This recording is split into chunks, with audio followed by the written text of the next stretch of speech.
ये, इजराइल में हिजबुल्लाह के रॉकेट इंसानी बस्तियों में गिरे हैं। אנחנו מכים בחיזבאללה במהלומות מחץ מפתיעות.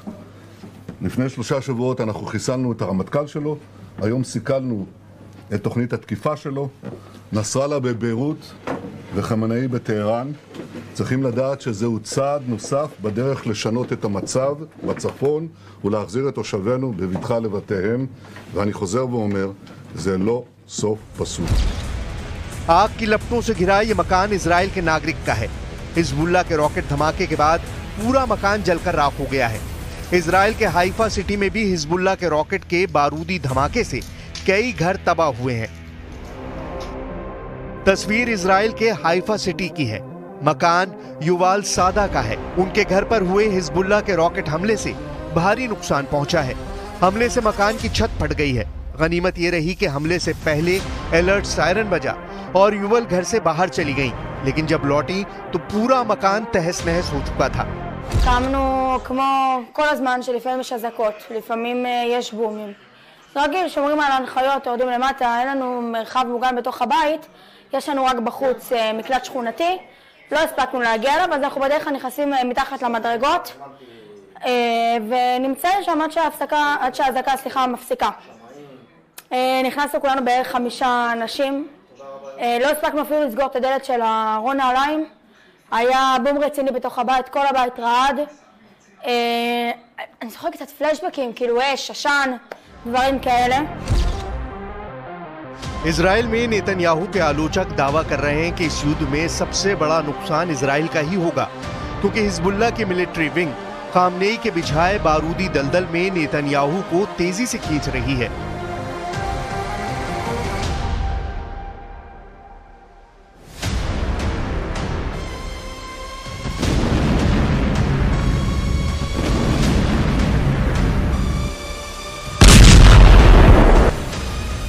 गाजा युद्ध में उलझे नेतन्याहू को खामनेई के प्लान के हिसाब से Hezbollah chief Nasrallah Lebanon front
के सुप्रीम लीडर अली खामनेई ही अघोषित तौर पर इन शिया मुस्लिम फाइटर्स के टॉप कमांडर भी हैं।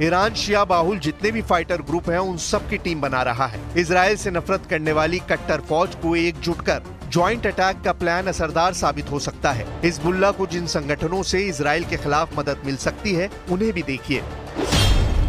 इजराइल के खिलाफ लेबनान का अमल मूवमेंट गुट हिजबुल्लाह का सबसे बड़ा साथी बनेगा। लेबनान में अमल मूवमेंट की हिजबुल्लाह की तरह राजनीतिक और मिलिट्री विंग है। अमल मूवमेंट के लेबनान संसद में सबसे ज्यादा 14 सदस्य हैं। मुस्तफा चमरान का बनाया अमल मूवमेंट इजराइल से 1978 में युद्ध लड़ चुका है। लेबनान से बाहर हिजबुल्लाह के साथ पाकिस्तान की ज़ैनब ब्रिगेड जुड़ेगी। ज़ैनब ब्रिगेड में ज्यादातर ईरान के शिया मिलिशिया लड़ाके हैं। सीरिया के गृह युद्ध में ज़ैनब ब्रिगेड ने बहुत बड़ा योगदान दिया था। इराक की पॉपुलर मोबिलाइजेशन फोर्सेस हिजबुल्लाह के साथ वॉर जोन में मौजूद रहेंगी। इराक के शिया लड़ाके गुट हिजबुल्लाह के सबसे ताकतवर पार्टनर हैं, जिसमें 67 ग्रुप के फाइटर शामिल हैं। इराक में पॉपुलर मोबिलाइजेशन यूनिट्स 2014 में बनी थी, जिसने इस्लामिक स्टेट के खिलाफ लंबी लड़ाई में जीत हासिल की थी। 2018 में इस पॉपुलर मोबिलाइजेशन यूनिट का दोबारा हैदर अल आबादी ने संगठित किया है। रूस की प्राइवेट आर्मी के तौर पर कुख्यात वैगनर लड़ाकों से मदद मिलने की उम्मीद भी हिजबुल्लाह को है। इसके साथ अजरबैजान के कई गुट युद्ध में हिजबुल्लाह का साथ दे सकते हैं।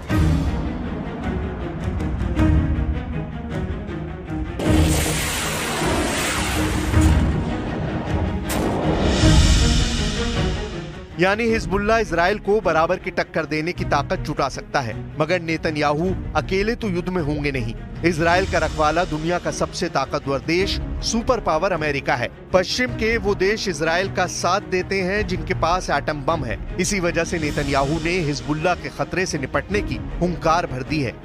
אנחנו מכים בחיזבאללה במהלומות מחץ מפתיעות. לפני 3 שבועות אנחנו חיסלנו את הרמטכ"ל שלו, היום סיכלנו את תוכנית התקיפה שלו. נסראללה בביירות וחמינאי בטהרן. צריכים לדעת שזהו צעד נוסף בדרך לשנות את המצב בצפון ולהחזיר את תושבינו בבטחה לבתיהם, ואני חוזר ואומר, זה לא סוף פסוק. नेतन्याहू की धमकी के बाद लेबनान में युद्ध का डरावना माहौल है। लेबनान से विदेशी नागरिकों ने निकलना शुरू कर दिया है। लेबनान में यात्रियों को फ्लाइट कैंसिल होने से बड़ी परेशानी का सामना भी करना पड़ रहा है।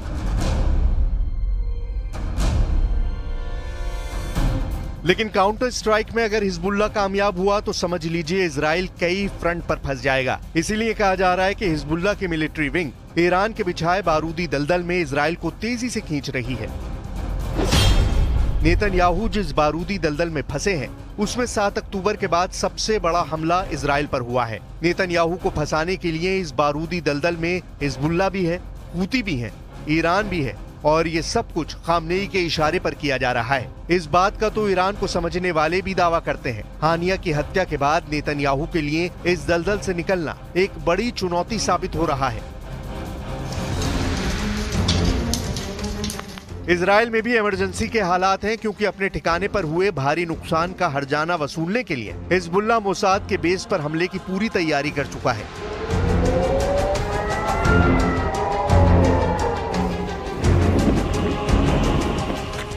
इजराइल डिफेंस फोर्सेस ने भी इस हमले का अनुमान लगा लिया है। हिजबुल्लाह फाइटर इस बार नेतन्याहू को चौंकाने वाला अटैक अंजाम दे सकते हैं।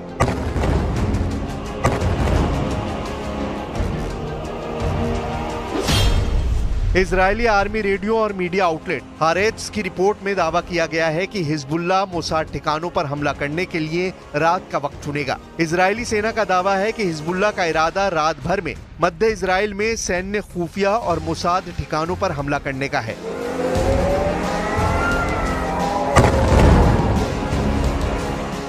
हिजबुल्लाह के हमले से निपटने के लिए इजराइल की पूरी फौज तैयार है। नेतन्याहू के जंगी जेट, डिफेंस सिस्टम, विध्वंसक मिसाइलें रेडी टू फायर हैं। इतिहास गवाह है कि इजराइल दुश्मन को तबाह करने के बाद ही रुकता है। वहीं लेबनान में हिजबुल्लाह लड़ाकों ने इजराइल में घुसकर आर पार के युद्ध का ऐलान कर दिया है।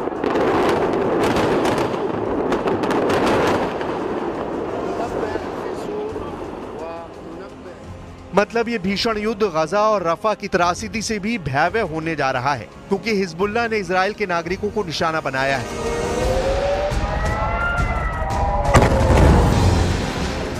इजराइल अपने किसी भी नागरिक की जान के लिए दुश्मन देश को बर्बाद करने से हिचकता नहीं। नेतन्याहू के अगले एक्शन की भनक लेबनान को लग चुकी है। लेबनान के कार्यवाहक प्राइम मिनिस्टर युद्ध रोकने के लिए मैराथन मीटिंग कर रहे हैं। मिस्र ने भी लेबनान को आर पार की जंग से बचने की नसीहत दी है, लेकिन लगता नहीं कि हिजबुल्लाह लड़ाके किसी की सुनेंगे।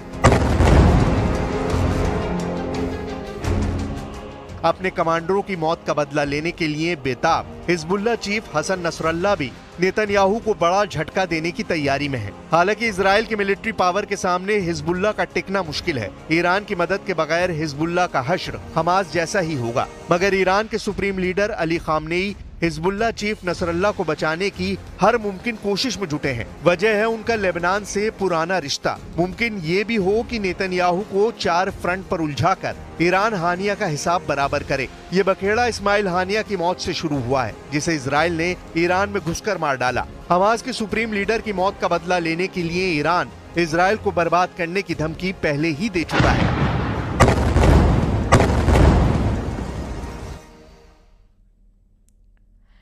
और इजरायल ने दक्षिणी लेबनान में हिजबुल्लाह के कई ठिकानों पर हमले किए। इजरायल के करीब 100 फाइटर जेट के हमले में हिजबुल्लाह के कई ठिकाने तबाह हो गए, जिसके बाद लेबनान के कई इलाके धुआं दिखाई दिए।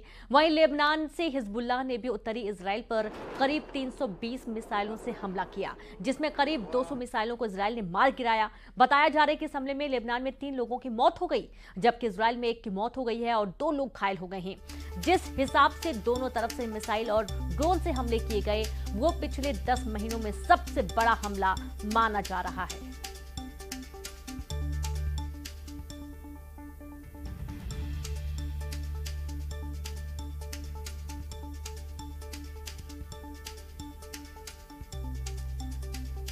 तो इजरायल ने दक्षिणी लेबनान में हिजबुल्लाह के कई ठिकानों पर हमले किए हैं और इजरायल के करीब 100 फाइटर जेट के हमले में हिजबुल्लाह के कई ठिकाने तबाह हो चुके हैं।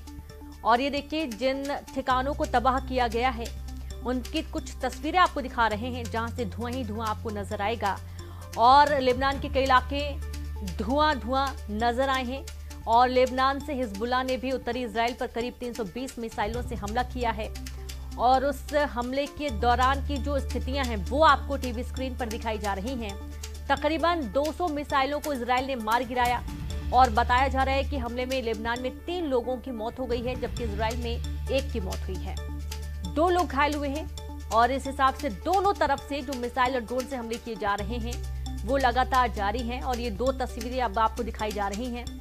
जो मिसाइलें दागी जा रही हैं वो भी देखिए, रात के वक्त का तबाही का मंजर और दिन में काला धुएं का गुबार, दोनों ही तरफ आप देख पा रहे होंगे।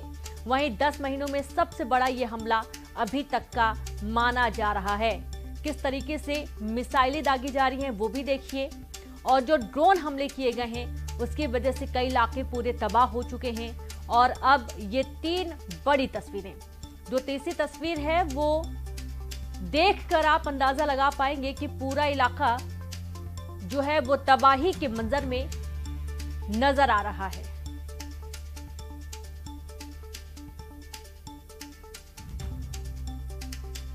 तो 200 मिसाइलों को इजरायल ने मार गिराया। हालांकि इस दौरान जिस तरीके से हमले किया जा रहा है दोनों ही तरफ से, 10 महीनों में जितने हमले हुए हैं इस बार का ये हमला सबसे ज्यादा भयावह कहा जा रहा है। तो मिसाइलों से तो हमला हुआ ही, साथ ही ड्रोन हमले भी हुए हैं और भारी नुकसान लोगों को हुआ है। लोगों के घर तबाह हो गए हैं, दीवारें चटक गई हैं, दूर तक इसकी कंपन महसूस की गई है।